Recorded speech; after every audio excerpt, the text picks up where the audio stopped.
Houston's original neighborhood downtown is for everyone, and right now is the perfect time to check out their Market Square Park Farmers Market. Every Saturday until November 16th from 10 a.m. to 2 p.m., the Farmers Market is putting a spotlight on local growers and makers who are providing access to seasonally fresh and affordable fruits and vegetables, plus meat proteins and prepared foods, as well as other household goods. There's also live music from local artists and other entertainment, and it's free. You can learn more at downtownhouston.org. Downtown Houston, get energized and revived.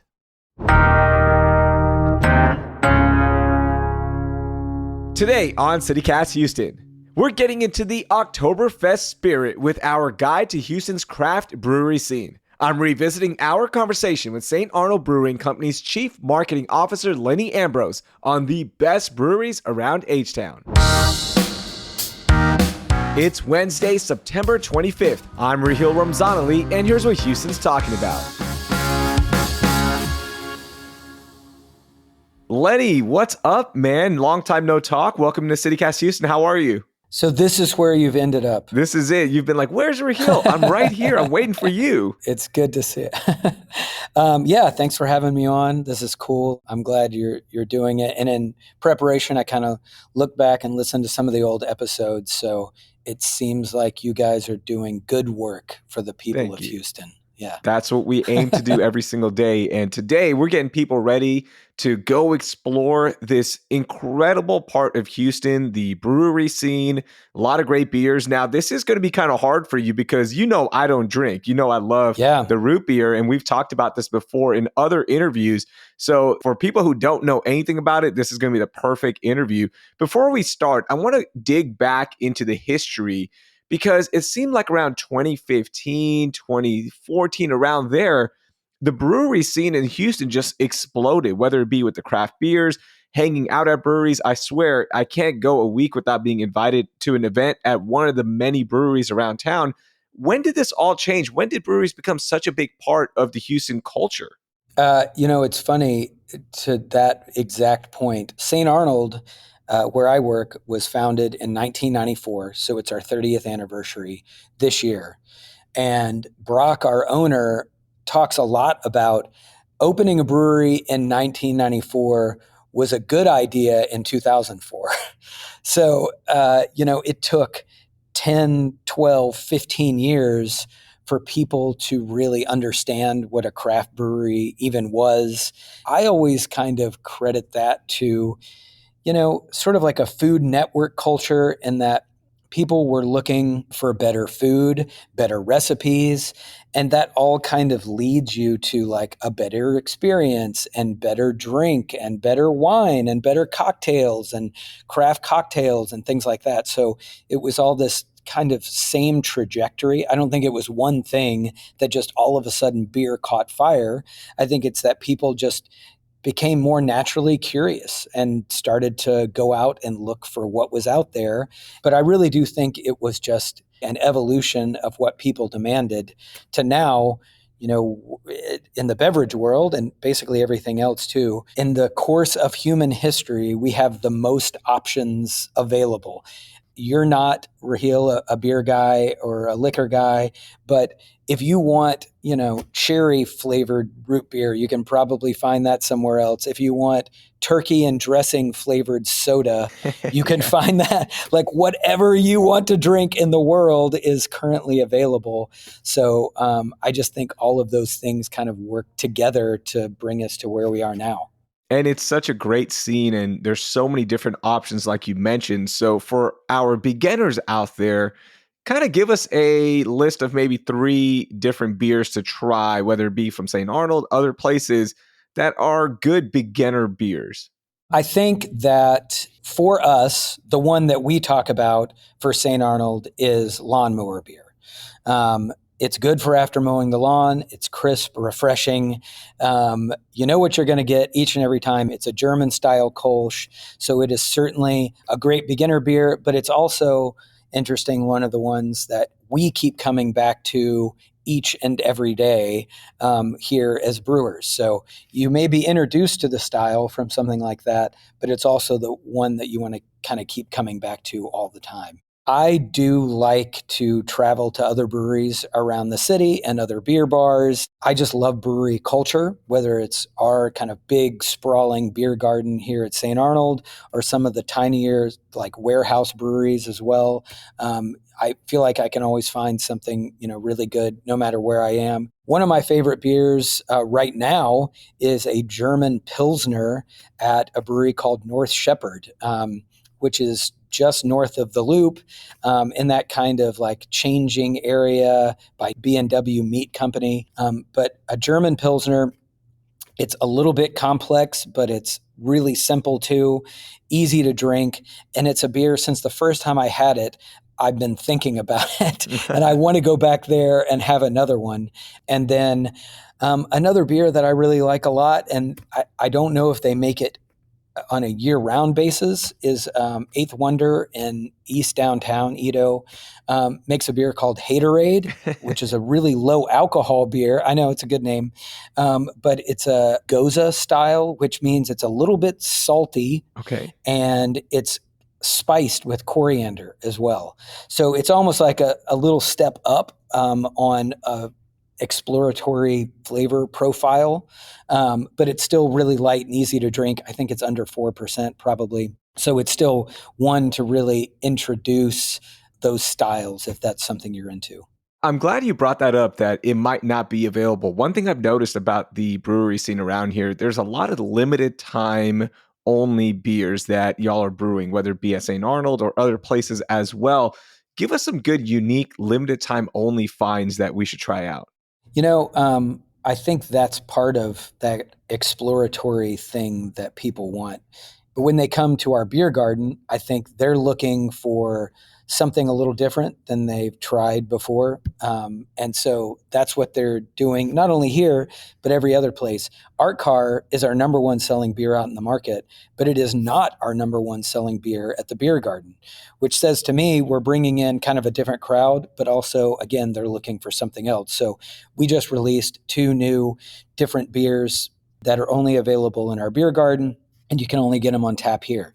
I think a lot of breweries use kind of high alcohol, big, rich stouts as sort of those one-off beers that maybe it's a little too expensive to brew those, to release them to other bars and restaurants and stores. So it's a time for people to experiment, maybe use sort of wild ingredients. Hazy IPAs or a thing like that. There's a brewery called Equal Parts that's really good with the hazy IPAs. And those use a lot of hops. And so they're very expensive to make. So sometimes they'll just kind of brew those for people that are coming into their tap room, and then also maybe can a little bit. So not only can you buy, beers on tap, experimental beers, but sometimes breweries will do sort of limited canning runs too. So if you like it there, then you're buying it, from the freshest source possible. So maybe you can get a 4-pack to go. And one thing that's great about breweries is if you ask to try something, they're going to let you try it. Just give me an ounce of that imperial stout with chocolate cake, Yeah. in it. And you don't have to commit to the whole thing. Our servers and bartenders here are trained to ask people, well, what do you like? What do you usually like to drink? And if they've never been here before, it helps, kind of steer them into the types of beer, because we all of us, every single brewery wants everybody to leave happy.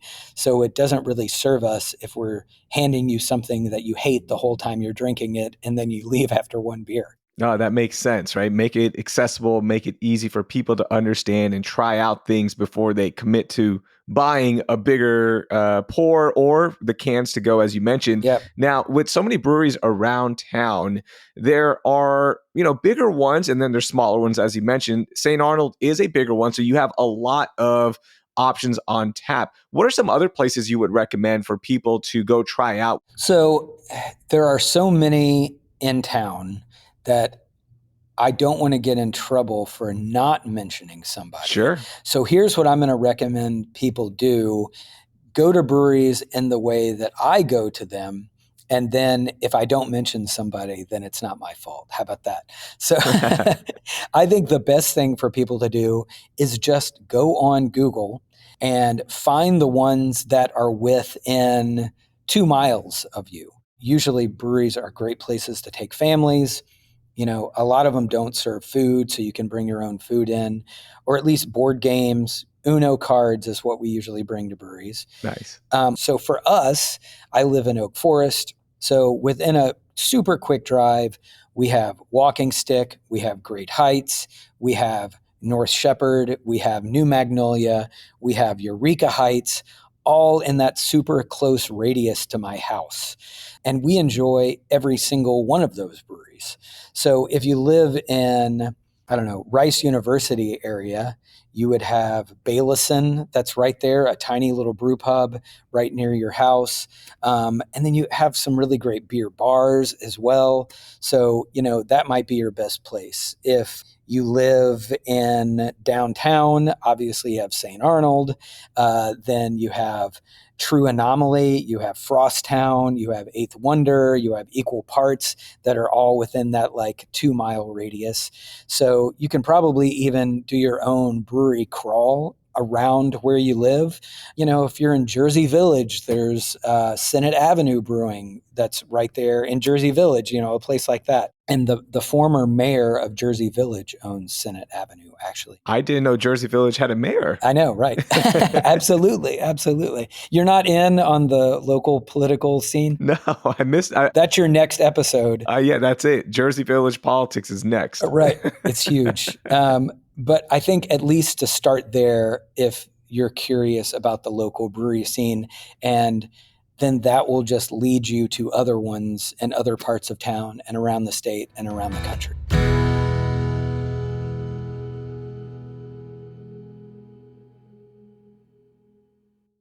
You mentioned that some of the places don't have food, but man, y'all have food, and there are a lot of breweries that have a lot of good food options, and the menus, honestly, are award winning. Like y'all Stone Fired Pizza, one of my favorites around town.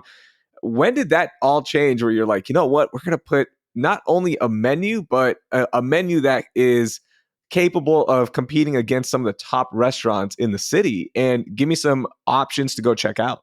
For us, that changed once we were in this new building. For a few years, we just did kind of afternoon tastings and then the big Saturday tasting, and people could bring their own food. But we knew we wanted to add that element. Obviously, food and beer go very well together. We kind of started offering one thing a day just for lunch. But when we did that, even though it was limited food, we hired an executive chef right off the bat. We did not just want somebody that could warm up food in a microwave. We wanted to put the same amount of focus and excellence in our food as we did with our beer. Because if our food wasn't on par with our beer, then people wouldn't come back, frankly. And then that grew to a full menu in our beer hall. And then we opened up our beer garden a few years ago, almost 6 years ago, actually, and added the pizza element. And I have to say, yes, I am biased, but a lot of times I'll have pizza elsewhere, and I just kind of wish I was eating the pizza that we have here at the brewery. That major mushroom y'all make, I think about that all the time. And here's the hack. Add sausage to the major mushroom. Mm-hmm. But if you're a vegetarian, you can add vegan sausage too, because we offer that. So little tip hack there for you. A couple other places is, so I mentioned Baylison Brewing in the Rice University area. One cool thing that they do is they bring in food trucks. And a lot of breweries do this, but they bring in one that does a really killer steak night. One night a week, and there's a wine bar right next door too. So if you're not a beer person, you can walk over to the wine bar, get something from the wine bar, bring that over. You can do that with your beer back and forth too. So if you're with somebody that's not a beer drinker, that's a great option. And I think that's one thing that brewery culture has kind of helped too, is helped other small businesses that are food trucks in the area. And I've had some of the best birria tacos I've ever had at a brewery parking lot. North Shepherd, I think, has JQ's Tex-Mex. And that's the first place I ever had birria, was in a brewery parking lot, because they were kind of introducing and enhancing those small businesses too. Like I mentioned, Senate Avenue, in Jersey Village. They have a full kitchen. They're a tiny brewery, but they have a full kitchen as well. I think they do brunch. They do burgers. Their burgers are a killer too. So, just take a look because, like I said, you can bring in your own food to some breweries, but also some of them have full kitchens, so you don't even need to worry about that. So it sounds like there's so many good places where we can all meet up after work for some fun, for some entertainment. And I think all the places you listed qualify for that. Now we're going to go more into some recommendations when it comes to your palate. Okay. Okay. Give me something that listeners should try out if they have a sweeter palate. They want a sweeter beer, if that makes sense. Give me some recommendations there. Yeah. So I would say a Bock or a brown ale. Those are beers that do not have a lot of hoppiness. So hops are this little green flower that can add bitterness and spice to beer, but a Bock or a brown ale, and if you're going to step up, maybe like a sweet and roasty stout, or something like our cider. We make cider here at Saint Arnold. Not every brewery does that, but we have cider, and we see a ton of people that are wine drinkers or they like sweeter drinks go to something like cider. Okay, now when non-drinkers are showing up, right, as I mentioned, it seems like there's always an event happening at one of the breweries around town with so many organizations because it's a great place to meet up. Now, I don't drink, so give me a recommendation for our non-drinking folks who are listening, whether it be the best root beer I've ever had. I'll give that recommendation at St. Arnold. I love it. I used to pick up a 6-pack every week, remember? I loved it. But give me some other recommendations, whether it be non-alcoholic beer, a mocktail. What do you recommend? Definitely our root beer, which is So all good. cane sugar root beer, no high fructose corn syrup. We started making ginger beer recently too, an Okay. NA ginger beer. And a lot of breweries around town are making hop water these days, which is like regular seltzer water, LaCroix type seltzer water, but instead of fruit flavors, it's hopped. So you get that hop essence without having the alcohol. And it's super refreshing. And it's definitely something I go to when I'm not really ready to have a beer. And it kind of satiates that need. Okay, you've been given some great recommendations, and I know some of these might make the list, but I want Lenny's top 3 Houston beers that you love. Take a deep breath I here. know. Right? Yeah, this is going to be hard. And I'm excited to ask you this one because you are on the Craft Brewers Guild. Yep. Okay. So you are board chair of that. So this weighs a lot here. So, okay, I have to hedge slightly and say that the favorite beer for me, it depends on the time of day. It is a time and a place. Okay. So I'm going to go with my top Houston IPAs. Okay. And again, these are my personal favorites. Honestly, Alyssa IPA that we make, it's named after the tall ship in Galveston, has a really good bitterness to it. Alyssa IPA at St. Arnold. Wilson's IPA, West Coast IPA at Walking Stick Brewery is always a real home run. And then I think right across the street is Great Heights, and their fruity pellets, hazy IPA.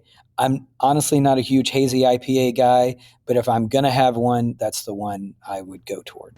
Lenny, that was great. Thank you so much. And I'll see you around town. All right, man. Cheers. Buy you a root beer next time I see you. That was Lennie Ambrose. You can find all of his recommendations in our show notes. And do us a favor, send this episode to 3 friends who love to open up a cold one. And give us a rating and leave us a review wherever you listen to podcasts. And please don't forget to sign up for our morning newsletter, Hey Houston, so you can get the latest on all of Houston's food and drink scene. That will do it for today. I'm Raheel Ramzanali. Thank you for listening, and I hope you learned something new.